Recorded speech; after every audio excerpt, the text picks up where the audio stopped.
So Rudy Gobert was traded to Minnesota for 5 first-round picks. Let's talk about it. The trade itself, the Wolves get Gobert and the Jazz got Malik Beasley, Pat Bev, Leandro Bolmaro, Vando, Walker Kessler, and then first-round picks in 2023, 2025, 2027, and 2029, and then a pick swap in 2026. Okay, that was a mouthful. That was quite a fucking haul. This is like a Paul George type of haul when he was traded to the Clippers and OKC, which is offloading PG and Russell Westbrook for as many first round picks as possible. I'm pretty sure that there were 4 or 5 first round picks in the PG trade, and it's like a similar haul, if not even a bigger haul for this Gobert trade, because also Malik Beasley was involved. He's a microwave type of scorer. Patrick Beverley, quality role player. Leandro Bolmaro still has potential, we assume. And Jared Vanderbilt is a young ascending, like, elite forward defender. And honestly, it's 6 first round picks because Walker Kessler was drafted in this most recent draft in the first round. So yeah, it's a PG type of haul, and Gobert isn't on the tier of PG, and he never really has been. So the Jazz got quite a big package here, but I'll talk about that in another video because this video is focused on Minnesota's side of things. Obviously, it's a defense motivated move with Gobert being a defensive player of the year 2 times over, but losing Patrick Beverley and Vando were 2 of the biggest reasons the Wolves had big defensive improvements this past year with Cat at the 5. And in doing this trade, the Wolves are pretty much abandoning that philosophy and scheme that worked with Cat at the 5 and doing something that they've never done before with Cat at the 4. Only 1% of his minutes in his entire career have been played at the 4. Now, looking at it on the court and what impact will be felt, on paper the biggest adjustment is Cat at the 4, like I said, but offensively it won't be that big of an adjustment for him because he played a lot of minutes with Jared Vanderbilt, who couldn't shoot threes. He was a black hole from like 3-point land. He shot them at a low percentage and he basically didn't shoot them at all. I think he had like 0.2 3-point attempts per game. So Vando pretty much played the dunker spot. He literally did what Gobert has done his entire career offensively. Dunker spot, active screen setter, attack the offensive glass. That's what Jared Vanderbilt did, and that's exactly what Rudy Gobert is going to come in and do on the offensive end for Minnesota as well. And oftentimes Cat was being guarded by the opposing team's power forward or 4-man from the jump because Vando was effectively a center on the offensive end. So yeah, for Cat, offensively it's not going to be that big of an adjustment. On the defensive end, that's another story. Guarding 4s, playing more defense on the perimeter, that's going to be something that Cat's going to have to get used to. He's really fast in a straight line for a 7-footer, which is why he's such a mismatch for opposing centers, because he can use his speed on the offensive end, especially with the ball in his hands, when driving in a straight line going to the rim. But it's his lateral quickness that's always held him back on the defensive end. Coaches have been hesitant playing him at the 4, even though he has the offensive skill set to play at the 4. His lateral quickness holding him back on the defensive end. It's the reason why coaches weren't confident playing him there. So with this trade, their switchability has decreased. Even though Gobert is a defensive player of the year, we've seen him literally get taken out of series in the playoffs because he cannot switch outside, and teams attack Gobert on the perimeter and hunt Gobert on the perimeter, especially like the likes of Luka Doncic and Chris Paul in the past 2 years. They've done that to Gobert and the Jazz.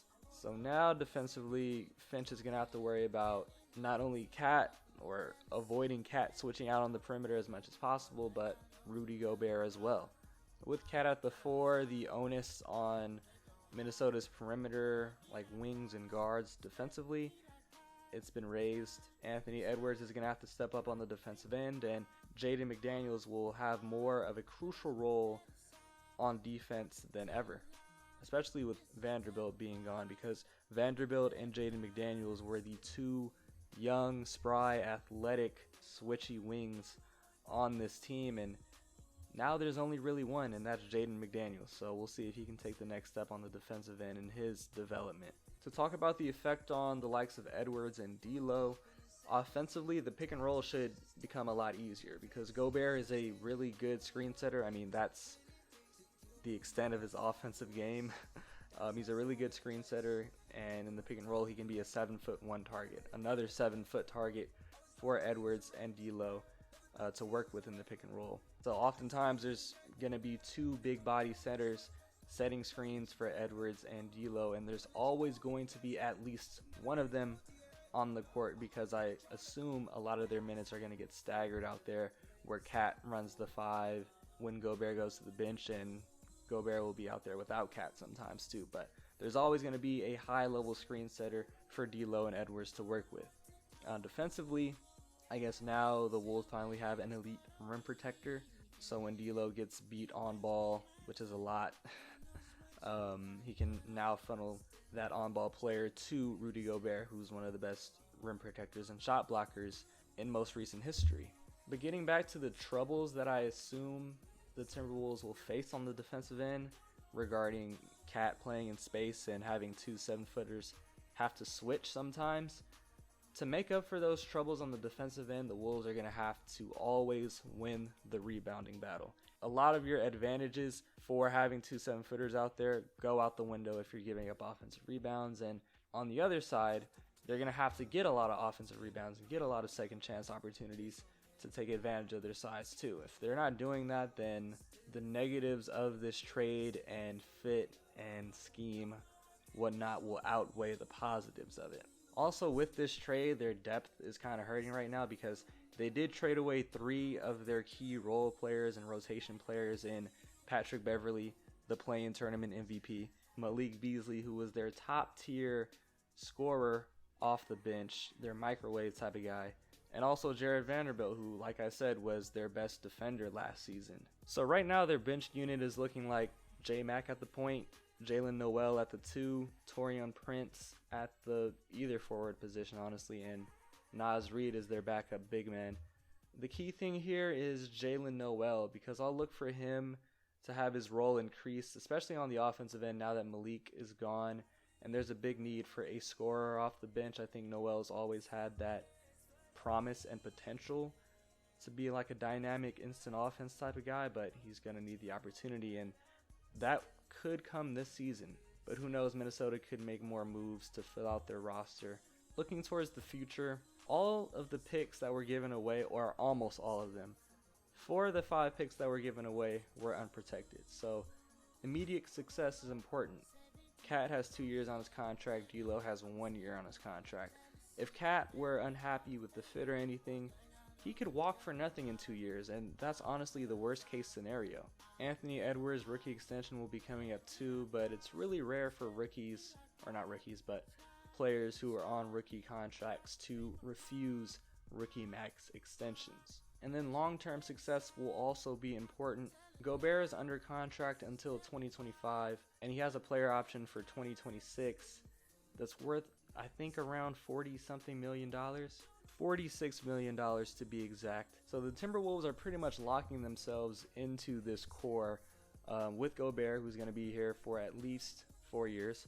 Anthony Edwards when he gets his rookie max extension, and then Karl Anthony Towns, who I assume the Timberwolves hope to extend, and then probably D'Lo. They'll want to bring him back. There would be no purpose in letting him walk this next upcoming off season.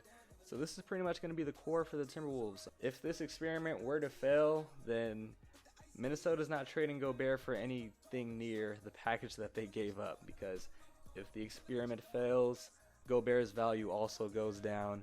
The Timberwolves better make this shit work. Moving on to my thoughts. When I graded this trade, on the Jazz perspective, I gave them an A because they're rebuilding and they got quite a fucking haul for Gobert, and I gave the Timberwolves side a C+. In my opinion, this trade is a floor raiser. It probably will make the Wolves slightly better on the defensive end, but this isn't a trade that pushes them to the next echelon in the West. The echelon that I think is comprised of the Warriors, the Clippers, the Suns, Grizzlies, and Nuggets at full health. I said Suns, yes, even though they got smacked by the Mavs in Game 7. The Suns are still the better team. Warriors, Clippers, Suns, Grizzlies, and Nuggets at full health, I don't think the Timberwolves are touching any of them. This trade does solidify them as a playoff team and probably a first or second round exit, the tier of the Mavericks, Pelicans, and Lakers. So what can raise their ceiling? What can push this team to being a championship contender? Rudy Gobert said he wanted to come here and win a championship. What can make that an actual reality? There's only one thing, and that's the development of Anthony Edwards. If he can become a bona fide superstar on the trajectory of being a top 10 player in the NBA, then yeah, the Timberwolves could be a championship contender a year or two down the road. And based off his showing in this most recent playoff run, his first playoff run in only his sophomore season, I think Anthony Edwards does have superstar potential, some that can lead this Timberwolves team, this new look Timberwolves team, to being a powerhouse in the Western Conference.